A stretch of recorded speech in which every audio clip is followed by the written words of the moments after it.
Good evening, friends, and welcome back once again. We're going to talk about fret buzz, as promised, and the many things that will cause your frets to buzz. A lot of stuff. I get people ask me, they say, well, my ninth fret buzzes. How come? And there's so many reasons. You can't just, without looking at the instrument, you can't just tell them one thing. You got to look at it and see why that fret is buzzing. And it may not be that actual fret, which I'll explain a little bit later. High frets, low frets, dents, actions, relief, string gauge, how hard or easy the player plays the instrument.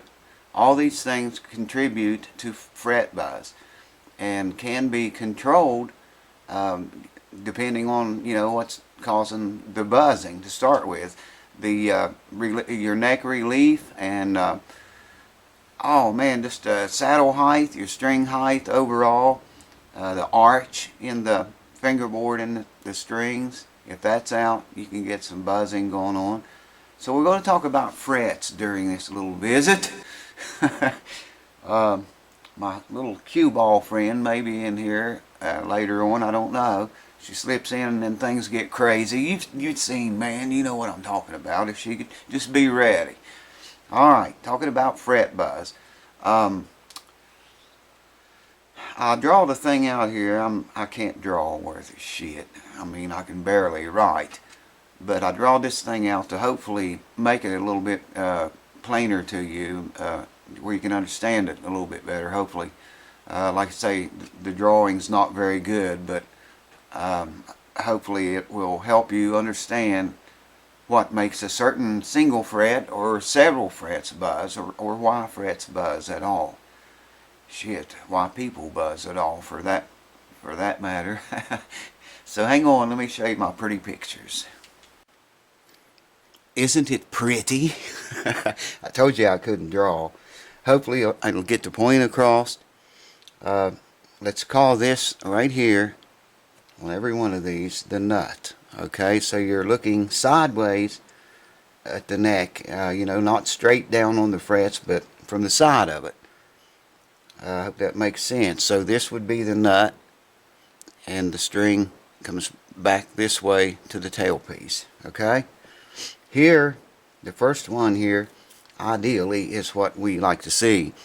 There again, excuse my drawing, but we like to see all the frets, with a nice crown on them, and you're going to have some relief in the neck. We'll get to that in a little bit later, but this is what you want to see, each fret with a nice crown or semi-crown, depending on what you like, and we'll get to that in a minute too.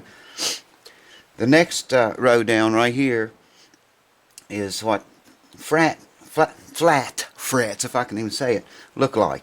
So when you level your frets, you want to, of course, get your neck as straight as you can get it. And then you flatten those frets out, and they're all, every one, completely flat on top like this. Now, you take a crown file and go over these one at a time and put this crown back in there. Myself, just speaking for myself here, I don't like that much of a crown in my frets. I don't like them completely flat, but I like them, a crown with a flat spot on top, if that makes any sense, and I'll tell you why. Common sense, mostly.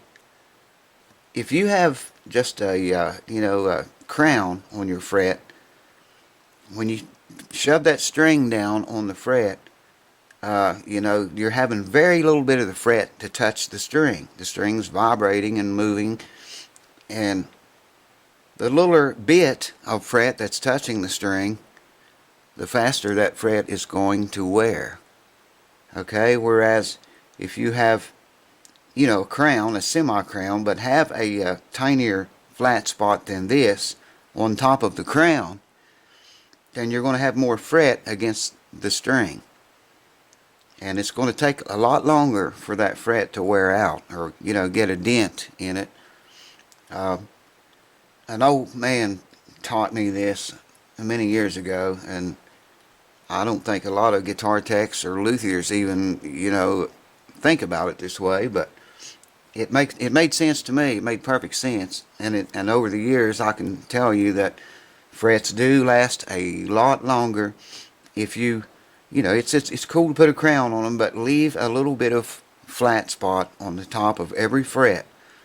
You know, just that little bit more fret against the string for the string to hit will make it last longer than, you know, what a sharp crowned fret with just a little bit of the fret, you know, touching the string. It might throw your intonation out doing this a few cents, but I guarantee you the human ear's not going to hear it, and I doubt if it'd even be enough for a tuner to pick up.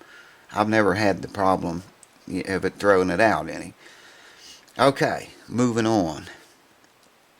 This third thing that I drawed, here's the nut, okay? And you're coming back somewhere on the fretboard, you have a high fret. A fret that's higher than any of the rest of them. In this case, it's this fret right here. This fret right here, I'm sorry. That one. I tried to draw it and make it look higher. Okay, let's say you play this first fret right here. If this fret's high enough, instead of getting that note, you're going to get the note from this fret. Because it's higher, and it's going to, you know, when you press the string down here, it's going to hit this fret. You're going to press it down again, but it's also going to hit that one. And that's the note it's going to play if you have a high fret. You can play the high fret itself. I'm on the wrong thing. Right here we are. Play the high fret itself usually plays okay. It doesn't, you know, buzz again any of the other frets because it's higher than all of them. I use a fret rocker, by the way, to go over these and make sure if there's any high ones or low ones. Okay, here's the next example. Let me, I'm out of the picture. Here we go. In this drawing, so-called drawing, there's a low fret. Let's say we have a low fret. It doesn't have to be the second one from the nut. It could be anywhere down the neck. Let's say we have a low fret, okay? All right, it's the second fret here, so when you play this note, you're going to be okay. When you come down on that low fret and note it, there again, the next fret is higher than it is, so that's probably going to be the note that you hear instead of the low fret that you're playing on. You with me so far? Just some ideas and things about why frets buzz. So if you noted this second fret and it low like that, it probably would either note out on the next fret or buzz. I meant to mention dents too. You know, if you get dents worn in your frets, that's not good. After they get so bad, it'll begin to buzz eventually. Alright, hold on. These two bottom indications, let's look at this one right here. Here's the nut, okay? That's going to be our nut. These are the frets. And this is a backward bow. If you can see it well enough, it's a backward bow in the neck. So your nut's up here, the string runs, you know, or your nut's right here rather, and the string runs over the frets back to the tailpiece or bridge or whatever the instrument is. It's probably, when you play these frets up here, it's probably going to buzz, if not note out, where the warp in the neck is at its greatest. You know what I'm saying? Say if you played the first fret and the second fret, the greatest part of the warp begins here. It's probably going to start to buzz in that area. Also, when you get on the other side of the warp, your strings probably are going to be very high, get very high very quickly. If you have the saddle up enough, you know, to clear this highest part in the backward bow. You don't want that. Usually not. The bottom line here, there's the nut, and the bottom line indicates a forward bow in the neck, or as we call it, relief. Okay, so your strings comes off the nut, comes, you know, they're going to be, strings are actually going to be in a straighter line. So, just so we have something to go by here. Let's say that top line there right here is the string itself. It's going to be perfectly straight. So as we have relief in the neck, you're going to have your nut action up here, and as you come down the neck to where the relief is, you're going to see the action get a little bit higher. That's to allow for whatever fret you're playing to clear the next one and the next one and the next one, and only get the note of the fret that you're playing. It also gives the strings room to move. Ellipse, I think they call it. The string moves around in a circle instead of up and down or back and forth or sideways. It moves in a circle. When you pluck the string, it moves. And it's going to move its most in the very center of the string. From the nut, in this case we'll say from the nut to the saddle. It's going to move its most in the middle. And that's where you need, most of the relief. If you're playing this area, then that middle is going to move on down the neck between where you're playing, noting, and the saddle or the other end, the bridge, or wherever, the other end where the string ends. So you have to have that relief in there to allow for that string to move when you pluck it all the way down the neck without any buzzing or hissing or any of that good shit, you see. So we like to set our relief at about 10 thousandths. I've showed you that. It's on plenty of videos. You can look it up. That gives just enough room, for that, like I say, for the string to move. Another thing that causes a lot of fret buzzing is string gauge. If you have, say you have heavy gauge strings on an acoustic guitar, you take them off and put light gauge on. Light gauge strings don't pull as much weight. They're not going to pull this relief back perfectly like it was set. It's just they're not heavy enough to do it. So you're going to have more of a back bow or a straight neck, which probably with the setup you had will buzz, cause your frets to buzz. Not in every case. It depends. A lot of people like their action a little bit higher, and they can change string gauges without having to fight that. But usually, most times, more than not, if you change your string gauge, then if you don't adjust and set up for that gauge, you're going to have some buzzing go on. And it won't be the kind of buzzing that you like. If you'll notice, with most guitars or instruments with frets, most of them are usually worn in a certain area more than they are anywhere else on the fretboard. Usually that's just where it's been played the most. A lot of people like to play in certain chords all the time, pretty much, or they play in one area more than anywhere else. That's where you usually will see the dents first. Like I say, that begins to buzz, and it only gets worse and worse. Usually about a year, if you play, a moderate player, about a year, you're probably going to need a fret job or some fret work anyways. And what I was talking about with the crowns being flat. Now don't get me wrong, I don't like completely flat frets. I don't just level them down and then smooth them over and play them that way. I do put a crown back on mine, but like I say, instead of having the fret crown as much as I can crown it, I like to have a little bit, just a tiny bit of a flat spot on top of that crown. I mean, it's common sense. Think about this. If you had that thing up there, if it was sharp, and the string, where the string hits the fret, it's going to wear that fret out fast. Whereas if it's rounder or flatter, and more of the fret is going again the string, it's going to take that string a whole lot longer to wear that fret out, if you think about it. And like I say, it's not going to throw your intonation off. You're not going to hear it. I don't imagine a tuner would even pick that little bit up. It might maybe see, some difference, but you're not going to hear it. It's not going to make any difference. And I think you'll find that you can move up and down the neck faster. You feel the frets less, I guess, is what I'm trying to say. when you slide down them. Anyways, I just wanted to point that out, how I like my frets. I call it a semi-crown, but call it what you will. String benders is another thing.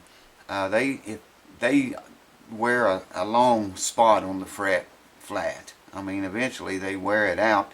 It'll have a dent too, but instead of a dent, I'm talking about where they bend those strings on a certain fret for so many years that half the fret, where they bend it, gets flat, and a terrible buzzing problem on several strings from that.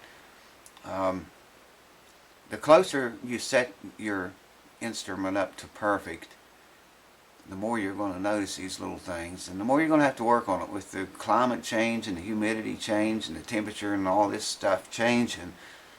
The wood changes too, and the closer to perfect that you have your guitar set or instrument set, the more you're going to notice these little things happening to it. You're going to have to, just touch it up now and then, work on it a little bit more frequently than you normally would, to keep it in that perfect setup. Which brings me back to leaving a flat place on top of the crown on the fret. That lasts so much longer, and even with these little minor adjustments that come along very frequently, that's not one of them. You know what I'm saying? It takes a lot longer for the strings to wear dents in the frets, or wear the frets at all, because there's more fret there, again, the string. So that's a little bit more information about fret buzzing and things that will cause it. I know this was kind of quick, but you know me, I'm dirty and quick, man. Good heavens, Doctor. So that's just a little bit of info that will hopefully help you kind of understand, why your frets buzz, what does it, what makes them do it. Just, a little bit of heads up on what causes frets to buzz, and, how to figure out if you have a high fret or a low one or what. And some information about, the way I like my frets. I don't know anybody else that likes a flat spot on their frets, but I do. So, anyways, the next video is probably going to either be a repair video or a guitar lesson video. Probably be a lesson, more likely. Now, there comes my old pal. Come on, girl. Come on. Good girl. Cue ball. You guys done met her, I do believe. So you know what happens when she comes around. Things tend to get really crazy. You know what I mean? So don't be surprised if they get crazy here and now, or pretty quick. Anyways, next video will probably be a guitar lesson. I don't know what it'll be on. Got some requests. I'm kind of waiting to see which one outweighs the other. So I'd like to say thank you to my subscribers, especially you new guys that are, and gals. Good Lord, man, I appreciate that. Thank you so very much. Hang in there, because a lot of good information's coming your way this winter. Lots of good stuff. I'm going to teach you some guitar things that I'm sure you're going to be able to use no matter what kind of music you play. And I appreciate you old subscribers too for hanging around. Stay in your chairs, because it's going to get really good this winter and interesting. I was looking on some apps I run on my channel here, and good Lord, man, you people are all over the place. You're everywhere. People in every country watching this channel. I appreciate it. Wherever you are, thank you. I appreciate your support. Like to say too, click these ads, man. There's ads everywhere, probably in this video. I know they're around. The little emblem with the AD, I believe is what it says. Click that shit. And I'll be grateful to you. Cue Ball will be grateful to you too. Won't you, Cue Ball? Tell him. Woo! I'm gonna get it and go. No. Tell him.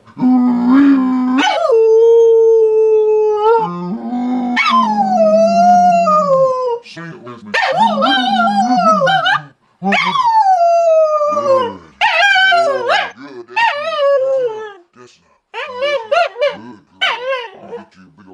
female. So I told you, man, every time she comes around, things just go crazier and shit. Thanks, guys and gals, for watching. I'll see you next time. Cheers.